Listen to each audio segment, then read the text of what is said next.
Assalamualaikum warahmatullahi wabarakatuh. Asyhadu an la ilaha illallah wahdahu la syarikalah wa asyhadu anna Muhammadan abduhu wa rasuluh la nabiyya ba'dah. Bismillah Allahu akbar. Bismillah Allahu akbar. Allahu akbar. Alhamdulillahirabbil alamin. Allahumma shalli ala sayidina Muhammad wa ala ali sayidina Muhammad.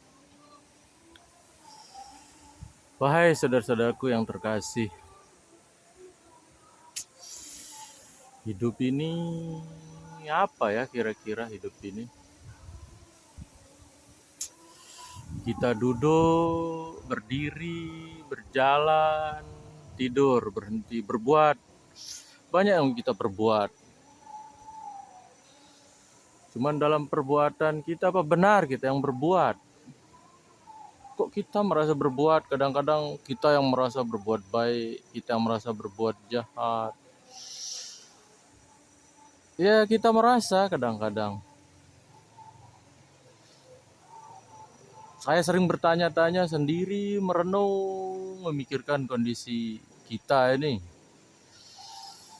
Kadang-kadang saya penuh keegoan, kesombongan, keangkuhan. Saya tahu dia salah kadang-kadang. Saya merasa betul di saya, tapi setelah saya biarkan saja dulu. Nanti tidak usah dipikir, nanti dipikirkan. Lalu sebenarnya apa hidup ini lagi? Setelah saya berpikir sendiri, saya lihat angin yang bertiup, saya lihat pohon-pohon yang dipermainkan angin ke kiri, ke kanan. Atau kadang-kadang saya lihat burung-burung yang berterbangan dengan segala hajatnya. Atau kadang-kadang seperti nih, air yang ngalir di tempat saya ini. Kondisi-kondisi buah-buah, kondisi-kondisi langit, suasana, warna-warna, pohon-pohon yang begitu teduh. Kadang-kadang keyakinan-keyakinan kita yang silih berganti. Seperti bergantinya warna langit. Kadang-kadang dia terang, cerah, kadang-kadang dia mendung. Seperti rasa-rasa yang hadir di hati kita, yang hadir di jiwa kita. Kadang dia lapar, kadang dia jenuh, kadang dia bosan. Adakah di situ pernah kita berpikir apa sebenarnya hidup ini? Ya mungkin apa ya? Saya lihat dari satu pohon yang lurus ini kurang lebih tingginya hampir 20 meter. Saya perhatikan pohon ini kadang-kadang melambai ke kiri, ke kanan. Terus saya berpikir, apa sebenarnya hidup ini? Terlalu banyak teka-teki di hidup ini. Kadang-kadang kita dikasih Al-Quran. Udah padahal kita mumpung kebetulan saya orang Islam, agama saya Islam. Kitab saya Al-Quran. Saya dikasih Al-Quran, saya baca Al-Quran itu. Kadang-kadang mau saya tafsirkan sesuai ada yang komen, hati-hati menafsir Al-Quran, harus lengkap ilmunya, kurang nahu, balaghah, sarah, mantek, tok. Ya gini gitu. Padahal setelah saya belajar sejarah, ilmu-ilmu yang disebut tadi adanya beberapa ratus tahun kemarin ketimbang Al-Quran ini dizahirkan Allah melalui Nabi Muhammad sudah 1500 tahun.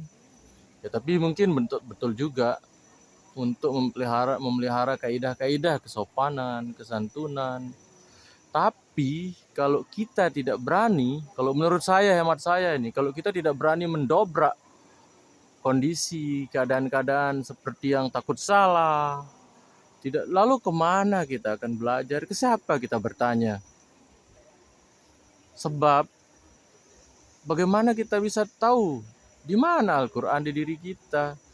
Mana dia ayat-ayatnya, mana alif, mana ba, mana ta di diri kita kalau kita tidak paham sendiri.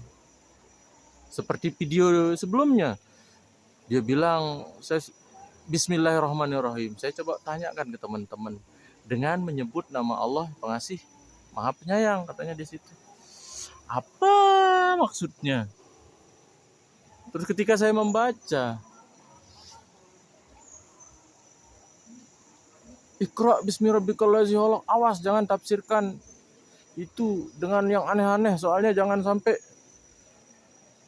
salah tafsir, jangan-jangan nanti bagaimana saya bisa menafsir kalau gitu. Misal saya ikut Ibnu Katsir, saya ikut Quraisy Shihab, tafsir dari Ibnu Katsir dan Quraisy Shihab mungkin secara hukum-hukum syara saya bisa terima tentang zakat, puasa, sholat, tapi bagaimana tentang rasa di dalam diri saya? Sebab ilmu saya dengan Quraisy Shihab jauh bagaikan bumi dengan langit. Ya saya di bumi ini, dia mungkin di langit bintang sana. Jenis udara yang saja beda, kondisi-kondisi saja berbeda. Apalagi dengan Ibnu Katsir, ilmu di zamannya saja berbeda. Di zamannya Ibnu Katsir tidak ada HP, tidak ada mobil, tidak ada apa. Di sini kondisinya dan penyakit-penyakit hati itu kan relatif. Kebencian itu zaman dulu paling caranya ya saling rampok, saling perang antar negara. Sekarang kan kebencian itu relatif, rampoknya enggak gitu. Lain kan, ada yang rampoknya lewat internet, halus. Kalau dulu kan rampoknya keras, bisa tipuannya kalau dulu langsung datang ngomong gini. Kalau sekarang kan tipuannya kan akal-akalan caranya. Nah, hal-hal yang seperti itulah yang membuat saya berpikir, apakah Al-Quran ini memang harus ditafsir seperti yang dimaksud saja, atau sebenarnya kalau untuk diri boleh sebenarnya, yang penting tidak berlebihan. Ada kaedah-kaedah yang harus kita pikirkan. Atau ada teman mungkin yang bisa pendapat, soalnya kalau yang saya lihat dari tafsir Ibnu Katsir setelah saya baca, itu kan menafsirkan Al-Quran dengan Al-Quran, menafsirkan Al-Quran dengan hadis. Kadang-kadang zaman Ibnu Katsir tidak ada masalah yang saya rasakan. Tidak ada, misalnya saya sedang kebingungan mencari casing HP. Masalah yang begitu kan tidak ada di zaman Ibnu Katsir. Adanya di zaman sekarang. Zaman Ibnu Katsir mungkin masalahnya bagaimana caranya membuat sepatu kuda. Ya, zaman sekarang pun sebenarnya ada lebih komplit zaman sekarang. Ya, tapi mungkin ini hanya candaan-candaan yang saya hanya tujuannya hanya mengajak berpikir saudara-saudara saya yang terkasih. Ya, saya tidak hendak menyinggung atau apa. Saya juga bukan orang yang bergolongan. Ya cukuplah agama Islam, tarekat saya Islam, tujuan saya. Ya, saya hidup di lingkungan ini di Lombok. Lombok ini seru-seru, saleh-saleh orangnya. Katanya pun wali-walinya di sini banyak. Tapi ya beliau-beliau ini sembunyi. Yang banyak sekarang ustadz-ustadz. Ya, ustadz-ustadz kita juga standar sekarang, ada yang pro organisasi ini, organisasi itu, tarekat ini, tarekat itu, bingung saya jadinya. Dan coba saya bertanya, lain-lain. Ada yang sesuai sama diri saya, ada yang tidak sesuai. Ya, coba saya belajar dengan diri saya sendiri. Ya, sambil saya tetap keliling di orang-orang alim, walaupun saya tolak kadang-kadang dalam hati. Ya, mungkin saya ngajak lah teman-teman muda, mas-mas bro, untuk berpikir kembali kita dengan Al-Quran. Sekarang udah banyak loh anak-anak muda larinya kemana? Al-Hikam, larinya kepada Masnawi, larinya kepada ini itu. Mereka lupa mencoba membaca Al-Quran. Malahan syair-syair yang mereka baca itu ya tadi kitab-kitab yang disebut. Harusnya bolehlah belajar demikian, tapi jangan belakangi Al-Quran dong bro. Ya tapi bukan menggurui, hanya mengingatkan. Kalau yang ada yang setuju alhamdulillah, enggak juga ya alhamdulillah, jalan kita berbeda. Tapi menurut saya, walaupun salah, mungkin terbaik ya kita kan baca Al-Quran saja kan sudah ada terjemahannya di situ. Dari terjemahan itu kan paling enggak mentok-mentok lah adanya, angkutnya rasa kita di situ. Ya janganlah tersinggung mas bro, mohon maaf kalau ada yang kesenggol-senggol tadi sedikit. Bukan itu maksud saya hanya ngajak berpikir saja. Mari kita belajar berpikir. Pengennya saya pakai ayat-ayat Al-Quran langsung yang tertulis di mazhab Al-Quranul Karim. Takutnya tajwid saya ditegur nanti. Memang saya tidak begitu fasih membaca Al-Quran. Saya aja mau baca Al-Quran, mengajak membaca Al-Quran, mari. Dan mungkin bagi yang mau nafsirnya hanya dengan tafsir-tafsir, dengan kaidah-kaidah seperti nahwu, saraf sekian, ABCD sekian, hadis harus dihafal sekian, ya silahkan. Tapi menurut saya yang lebih luas adalah teman-teman yang mungkin tidak bisa ilmu itu, mungkin dari 1 juta orang Indonesia yang beragama Islam, mungkin paling 10.000-nya yang bisa nahwu, saraf. Nah, yang sisanya